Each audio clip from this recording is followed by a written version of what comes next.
Most people lose half their strength potential chasing social media workouts, and some end up injured for nothing. Here's my advice. Forget chrome dumbbells and social media trends. If you want real primal strength, the kind that built empires and hunted mammoths, ancient-inspired exercises are your best bet. The workout I have below will forge you into a modern beast, so watch until the end. Bear crawls. Now let's crawl back in time. Bear crawls train the same primal patterns our ancestors used to chase prey, carry wounded tribe members, and scramble through dense terrain. It's one of the most underused full-body strength builders out there. You're working your shoulders, core, quads, and glutes, but also wrist and hand strength.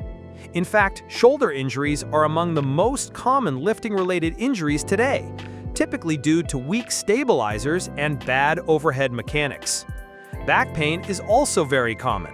28% of US adults have chronic back pain now, and by 2050, 57 million people in North America are expected to have it. If you're not careful, one of them could be you. Luckily, bear crawls fix a lot of those issues. They teach your shoulder blades to glide properly while forcing your entire upper body to stabilize under motion. It's a moving plank from hell, and your bulletproofing strategy in disguise. Even better, they're scalable. You can start slow on all fours in your living room, then progress to high-speed sprints across turf, up hills, or even backward, which, yes, is a real thing.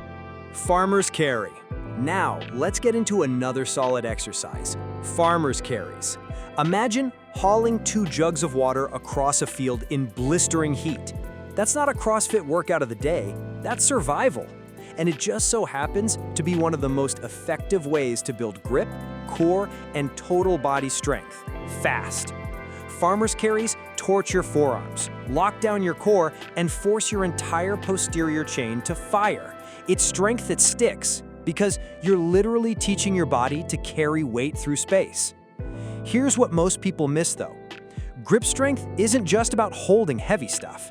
It's directly linked to longevity.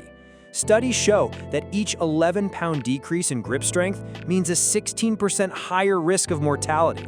So yeah, those loaded walks, they're basically functional life insurance. Rucking. Let's keep walking. Next up, rucking, which could be interpreted as farmer's carry meets cardio, and it's brutal. Rucking is the modern echo of ancestral migration. Tribes didn't jog on treadmills, they carried supplies, tools, and even children for miles. That demand built bulletproof legs, durable backs, and insane cardiovascular endurance. And now, rucking is how you train strength, stamina, and grit in one brutal, beautiful movement. Peter Attia explains that rucking improves aerobic fitness and muscular endurance while reducing injury risk, especially compared to running. That's because the impact is lower, but the muscular load is higher. In fact, running puts up to 8 times your body weight of pressure on your knees. But when you ruck, that force drops to about 3 times your body weight. I feel pretty fortunate that despite 60-mile weeks growing up, I still have perfectly fine knees and hips. But I also realize, as much as I would love to go back to running, I don't want to poke the bear. Even better, you'll burn up to 3 times more calories than walking. You'll build a core that doesn't buckle, and you'll harden the soft spots modern life created. Because when life gets heavy, you'll already be stronger than its weight. Hanging. Now I bet you'll love this one, but hear me out first. Before we were lifters, we were climbers, swingers, brachiators.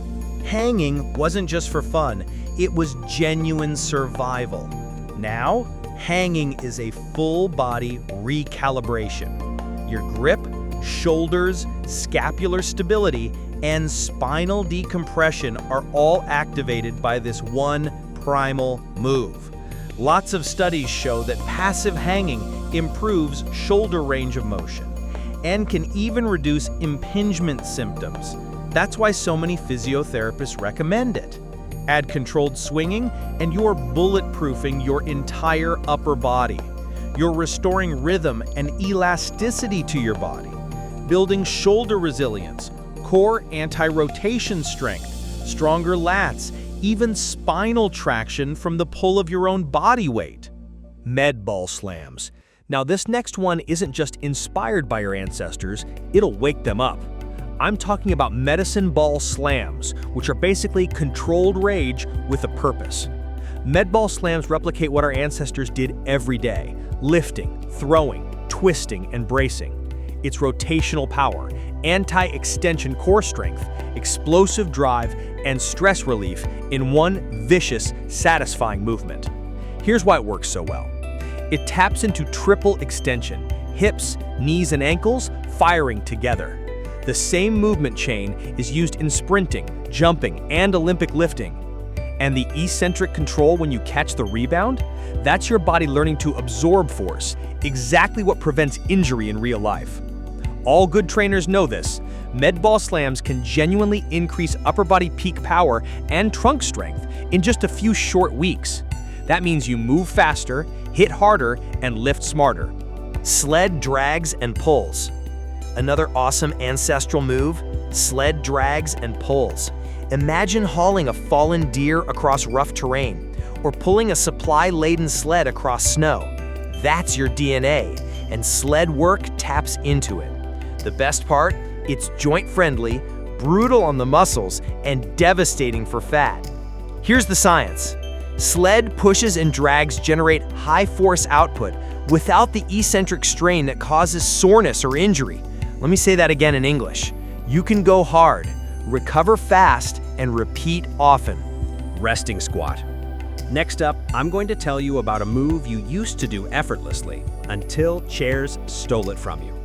The resting squat is one of my favorites. It's about reclaiming the deep, primal position your joints evolved to love. In countries where people still rest in squats daily, rates of osteoarthritis and back pain are shockingly low. I'm actually going to include a study done on Tanzanian hunter-gatherers below. These people have almost no markers of chronic diseases associated with sitting, even though they're pretty sedentary themselves. The difference? They sit in resting squats. But in the West, we sit on couches and chairs, and it's no wonder our hips tighten, ankles lock up, and knees rebel. Here's the fix. Drop into a deep squat every day. Let your spine decompress. Let your hips open. Let gravity do the work while your stabilizers turn on like a Christmas tree. So that's what I had to say on Primal exercises. Basically, if you want insane strength, stop chasing shiny hacks. Start training like the humans who survived saber-toothed tigers and built civilizations with their bare hands. Now, I want to hear from you. What primal exercise do you like most, and why? Drop it in the comments. And if you got any value from this clip, give it a thumbs up, share it with someone who needs this, and subscribe to the channel. Every little action helps creators like myself grow, and I genuinely appreciate it.